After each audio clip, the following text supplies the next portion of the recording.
Your firstborn son. Here you go. Wow, that was pretty brutal even by my standards. No backsies.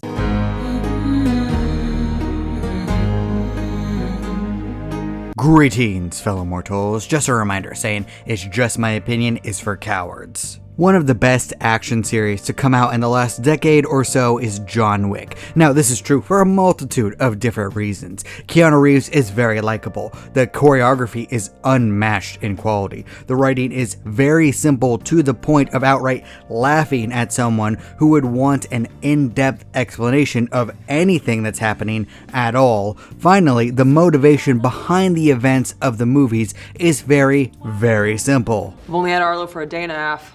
But if anything happened to him, I would kill everyone in this room and then myself. Yes, the bad guys in the first film slaughter John Wick's dog. And yes, the puppy is the last thing that his wife gave him before passing on. And the dog is a memento to give him hope. So there are more layers to the premise than simply avenging the dog. Nevertheless, the series just straight up plays up the absurdity of it all with each passing movie, becoming more and more crazy as time goes on. That John would keep doing all of this simply because someone killed his dog. He's out of line, but he's right. Now, this idea isn't anything new or anything. The concept of having a villain or antagonist abuse an innocent animal to show the threat is truly evil and beyond redemption. The trope itself is called kick the dog. The definition is pretty simple. When a character does something evil, cruel, or very mean for no apparent gain, because the author wants to demonstrate that they are not a nice person and shift audience sympathy away from them. Oh, it's so obvious. I would have never thought of that. And the reason this trope has been at the front of my mind is because of Hasan Piker. If for some reason you clicked on this video without knowing who he is, Hasan is a streamer who readily, loudly, and frequently says some of the most left-leaning talking points that you could ever possibly hear. And by left-leaning, I mean that if he even shuffled a little bit, just a little tiny inch, a centimeter, a millimeter to the left, he would outright fall off the scale. What the hell? No, no, no, no, no, no! Now, Hasan's beliefs don't really bother me at all. I don't particularly think about it all that much. One, because I don't care about what streamers think really. Two, based on his history, he's obviously a dude bro edgelord grifting as a left-leaning influencer. And three, I care more about his repeated calls to violence compared to what he actually thinks about politics. There is even a clip of him swinging a BB gun around, which looks a lot like a real gun, just because he's mad at someone, and that is just not okay to do on stream. What? Bro, what are you talking about, man? But you know what? That's not my problem. That's his and Twitch's problem, because they refuse to ban him for longer than 24 hours when the inevitable lawsuits come rolling into play. No, what actually caused me to pay attention to him was his use of a shock collar on his dog Kaya when she was literally just trying to stretch her legs or walk out of frame of his stream. And then the other clips emerge, which, considering some of the things Hasan has said about many different groups, kind of make me feel like this meme right here. I can excuse racism, but I draw the line at animal cruelty. You can excuse racism. So, what? But yeah, I looked into it and there are some wild clips of him with Kaya. So now I think of him as even lower than a grifter. Oh, and for the record, starting with the John Wick description was not a call to violence in any way. No one should ever harm Hasan Piker. I condemn all violence, even against giant turd nuggets who are destined to fall apart in the coming years. Well, that's the end of me. And I'm not the only one who feels this way. If you look on any social media platform whatsoever, you're going to see a lot of people upset with him because the kick the dog trope is very easy to understand. Even people who don't even like dogs wouldn't want to see an innocent pet and companion hurt for no reason whatsoever. They're innocent, loyal creatures who don't have the decision-making capabilities as humans. And if an animal bites someone, it's usually because the owner is irresponsible. This was on me. This is on me. Kane, my bad. Just look at How the Grinch Stole Christmas, basically all conceivable versions of this story, as a way to tell that even young children are supposed to understand this very basic concept. When the Grinch was evil, he treated his dog Max horribly, but when he had a change of heart, he treated Max far better, almost immediately, because it's a basic aspect of humanity. It's a way to show that the Grinch was turning from heel to face, as with the trope.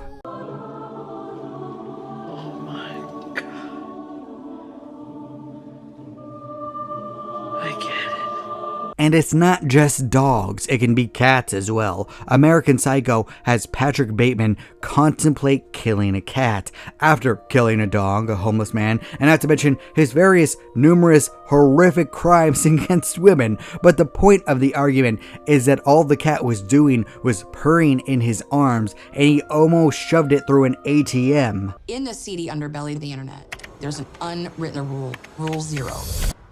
Don't with cats. There's also something like this from the Chronicles of Narnia, The Lion, the Witch, and the Wardrobe. The White Witch has actually turned butterflies to stone for fun. Yes, a butterfly of all things. The one single insect out there in the world that is universally beloved by everyone. And this isn't even mentioning what she has done to Aslan.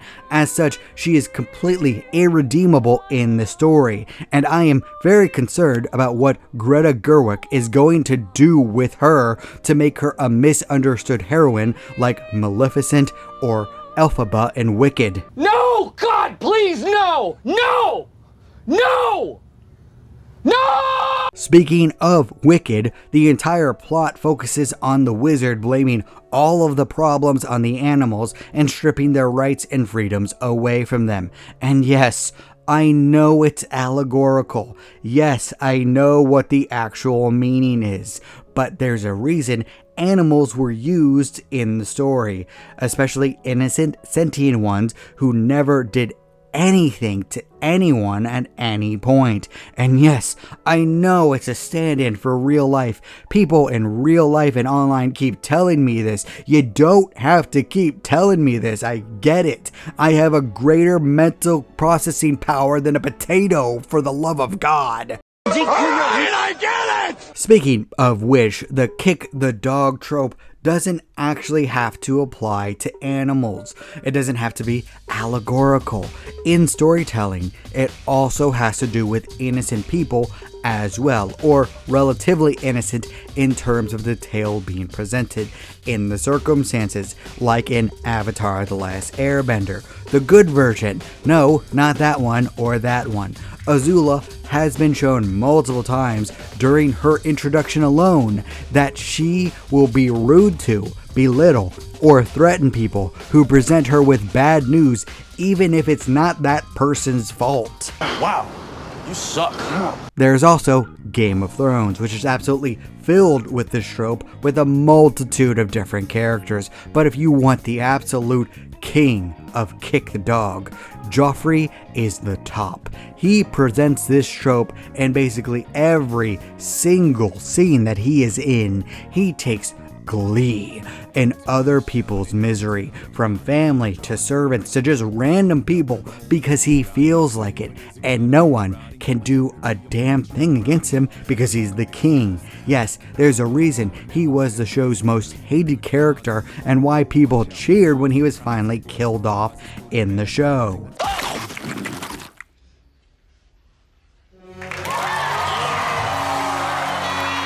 If you want another example, Homelander presents this in everything he does, even making the irredeemable evildoers around him feel sympathetic, even in The Seven, from the Deep to A-Train, who are both awful, terrible, no good people.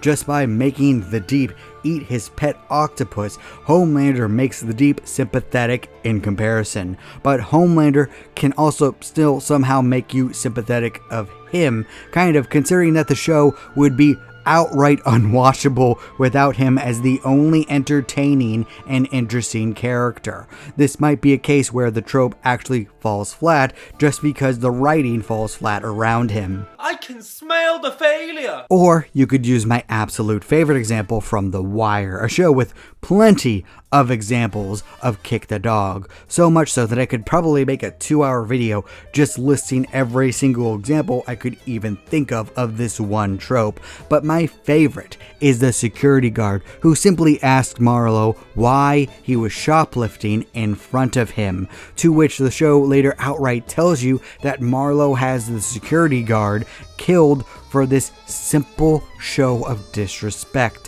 All for asking why Marlo wouldn't at least show him the decency and respect enough to hide the fact that he was shoplifting. Maybe it's the line that Marlo gives that really makes it stand out. You want it to be one way, but it's the other. That really stands out years later, and it really just resonates with me in basically every part of life. You want it one way, but it's the other. Life is unfair and you gotta get over it, and the security guard paid the price. The dog got kicked.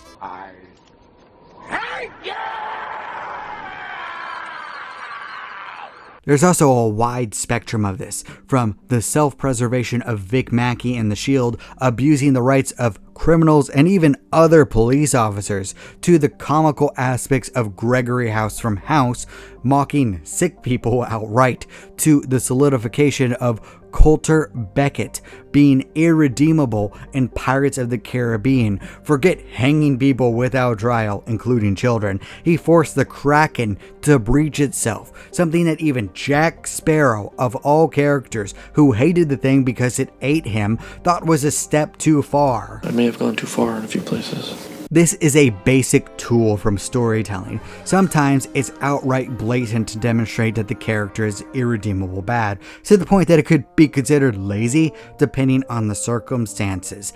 Other times it's a subtle drip to make you go from supporting a character to rooting against them later. Or it could be plain old comical subversion like in Kick-Ass 2. Want me to kill his dog? The dog? Jesus Christ, I'm not that evil. Writers use this trope to dictate how the audience will feel. Generally speaking, the more innocent or good that the dog, the animal, or even the person is, the more empathy you will feel when they're abused. You will think, I'm a good person just minding my own business. I wouldn't want that to happen to me or to my dog or to my pet or to my loved ones. And so you dislike the kicker of the dog more and more. Then you'll root for the antagonist's downfall, support the hero, paying more attention to the series until you get the satisfying conclusion where the evildoer is punished, unless there's a downer ending. But that is an entirely different trope that I will not go into too much detail right now.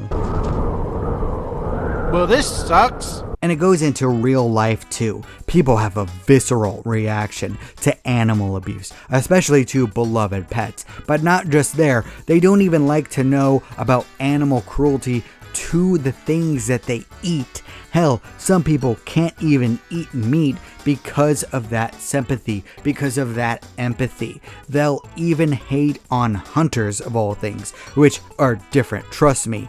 Those aren't kick the dog people. They're more like keep the ecosystem from falling apart people. I can explain. So there's no wonder why people have such a strong reaction to Hasan and Kaya, or any other public figure who would hurt their own pet, a being that just loves their owner with such purity. It's just sick. If you treat the thing you love so cruelly, then how would you treat other people you barely know? And this is coming from a guy with a dog who thinks that her full name is Winter. Shut the up. I swear to God, Winter, no one's coming down the driveway and we're surrounded by trees. There is nothing to bark at. What the are you barking at? Hey, shut up! No, you shut up!